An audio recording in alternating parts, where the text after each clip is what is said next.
Woman wears her mother's old ring for 25 years. Then jeweler tells her this. Lydia wore the ring on her finger for 25 years, and each time she looked at it, she felt a strong bond with her mother. The ring turned into a tangible memento of their relationship and a sign of affection. Lydia made the decision one day to bring her cherished ring to Mr. Reynolds, the neighborhood jeweler, for a little fix. Mr. Reynolds turned the ring over and looked at it under a magnifying glass as he carefully studied it. His brow furrowed in uncertainty as a bewildered expression crossed his face. "I'm sorry, but this ring shouldn't be in your possession," he added, raising his gaze to Lydia. "It is not intended for you to own." Lydia was in full shock. She prayed that Mr. Reynolds could mend her mother's priceless ring after explaining how it had broken. Lydia's mouth fell when he told her where this ring was, even though he had seen it previously. All this time, her mother had been lying to her. There was no question that he was telling the truth, even yet she could not believe it. But what had Lydia been shown by the jeweler? How would the ring completely change Lydia's life, and what was the real tale behind it? In order to ensure that you don't miss any new tales, please press the notification bell, hit the like button, and subscribe if you haven't already. Lydia and John are now blissfully wed. They suffer financially, but they have a very normal existence. The two can manage, but it will take some effort on their part. Lydia's life has not been easy. Since they had to do everything together as an only child, she and her mother, Sarah, had a great bond. When Lydia was younger, this had a significant impact on her because her father had never truly been in the picture. Lydia was never even introduced to her father by birth. When he learned that she had become pregnant while attending school, he had broken up with her mother. In order to support them, Lydia's mother worked 2 jobs, and when Lydia reached adulthood, she was able to get employment of her own to occupy her spare time during the week. They bonded exceptionally well because for a long while it seemed like all they had in the world was each other. Not that Sarah had time to hunt for a new lover or spouse, but she didn't feel the need to. But Lydia did manage to fit in a little romance into her life. John, her boyfriend, and she met him at work, and the two of them clicked right away. Both Lydia and Sarah were trying to accumulate as much cash as they could. All of this was done to allow Lydia to vacate the property whenever she was ready. Sarah's ultimate desire was to provide the greatest life she could for her only kid. However, the unimaginable occurred. At some point when Lydia was about 24 years old, Sarah became severely ill. Sarah's condition rapidly deteriorated as medical professionals struggled to pinpoint her specific problem. Their world was collapsing all around them. Their whole money had been used for Lydia's medical care. Despite the physician's best efforts, Sarah's body stubbornly rejected nearly all of the medications prescribed for her ailment. It became evident after just a few weeks that Sarah would not survive. Lydia's best friend and mother had to part ways. Lydia found it very difficult to get through this time. Other family members had not been in close contact with Sarah since she believed they never made an effort to assist. It was a wonder Lydia did not break beneath the weight of all that was on her shoulders. Her lover John was a major factor in her survival since he provided a lot of support. They were even closer than before since he had supported them at every turn. The inheritance was the next big item that needed to be attended to after the burial. Sarah was not wealthy at all, and she had made arrangements for Lydia to inherit all she possessed before she passed away. Lydia had a particular desire to locate her mother's ring. Although Sarah had worn it almost every day, discovering it was proving to be more of a hassle than a help, Lydia searched everything around her. It would be very difficult to discover the ring as long as Sarah's items were still packed into the house. She made the decision to sell a few items. Sarah was a tenant, not an owner, and her savings were far smaller than Lydia had anticipated. Lydia was aware of the ring's past. She had always been informed by her mother that she had taken it when she was a little child. Sarah apparently worked as a house cleaner for clients when she was just 12 years old.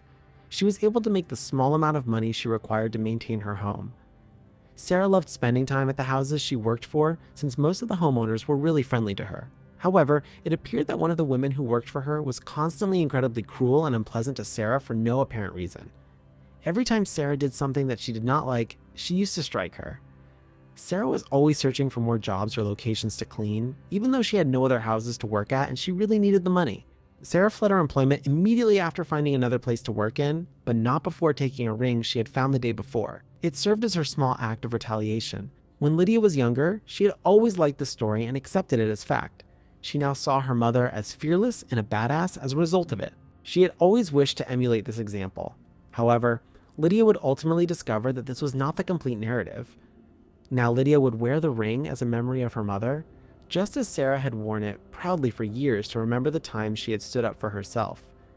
Nearly everything else she concealed from Sarah was either sold or vanished into drawers in the shed, Lydia eventually had to move on and go on with her life. She still had John, fortunately. Despite the fact that their love peaked at one of the darkest times ever, they managed to stay together and even became closer as a result of everything Lydia had to go through. The couple welcomed Sammy into the world less than a year after Sarah's death. Lydia soon discovered that the greatest way to wholesomely replace the vacuum her mother left was to have a child. The family's life was rather nice for the following few years. Sammy had a healthy upbringing. After years of marriage and several financial setbacks, Lydia and John were still incredibly happy together. Sammy was all grown up and prepared to move out. Lydia was dreading this moment very greatly. This is due to her fear of the consequences of this significant lifestyle shift, which stemmed from years of her primary focus being Sammy's care. Lydia stumbled over a limb that had dropped from a tree and was laying across the walkway one day. In a flash, Lydia had to think, and fortunately, she was able to put her palm in front of herself to cushion the fall.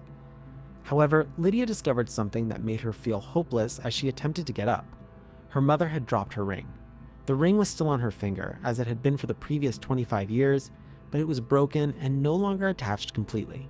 Lydia made the decision to return home right away as tears began to fill up in her eyes. Lydia went to the jewelry store that afternoon. It dawned on her quickly why she had never set foot inside this store. Lydia recalled that her mother had always forbade her from entering the jewelry store when she was younger. When Lydia was a child, she didn't ask why she didn't know either. When Lydia walked inside the business, the jeweler smiled to meet her as she was the lone client. After giving the worker the ring and explaining what had happened, she left. Lydia explained to him how she had acquired it, as well as how her mother was said to have done so. However, the jeweler stopped her when she indicated the age at which her mother had taken the ring from her place of employment, stating that such a narrative could not be true. Lydia was astounded to hear why he told her. If the narrative was true, her mother would have stolen the ring in 1952, but the methods required to create it weren't utilized until around 1968. This was the earliest possible production date for this ring. What Lydia was being told astounded her. The jeweler went on and on about the ring, providing Lydia with more information and justifications for why it could not have come from that era. The jewelry store clerk was narrating his story when all of a sudden he realized something and stopped talking. His eyes widened and he started searching for something. He hurried to the back and produced a little ancient book. It was a catalog, but it was dated 1968, listing the things they had in the business. After flipping through a few pages, he turned the book to face Lydia. It was her mother's ring that she was seeing on its pages, and she was in shock. However, how? This is how the jeweler declared he knew the ring. This model was not even close to being made by his store. Additionally, he conducted some research into the store's history while he was in the back and came upon an oddball find. In 1969, their business had experienced a theft involving the same ring. Because the serial numbers matched, he was certain that it was this particular ring. Lydia caught his eye as he replied, "I'm sorry, but this ring shouldn't be in your possession." Lydia was hearing things that she could not believe. Why had her mother taken the ring from the shop? Then she realized what had happened. The year of her birth was 1969. Even before he entered the scene, her mother had been left penniless by her father. She must have been desperate and began stealing. It had to be Sarah who did it for Lydia. The shopkeeper, nevertheless, had one more thing to say. It was the conversation's first encouraging message. He was going to let Lydia retain the ring. If he sought to contact the police, they wouldn't take action because the offense was committed so long ago. However, even if they did, he had no desire to deprive her of the ring. He came to the realization that Lydia's sentimental worth for it much outweighed any financial benefit for him. And fortunately for Lydia, because it was now his store, the jeweler could make that decision. He also extended a free repair offer to return the ring to its pre-damaged state. In this manner, her mother's memories remained intact, and she could retain the objects without feeling guilty about them. However, she was aware, in fact, she had always known, that her mother would stop at nothing to help her, and that knowledge added to the significance of this ring for her. With John by her side, Lydia continued to lead a contented life. Eventually, their son returned to his hometown to take care of his elderly parents. Lydia kept the ring till the very end of her life, and her son was given it to ask his future bride to marry him.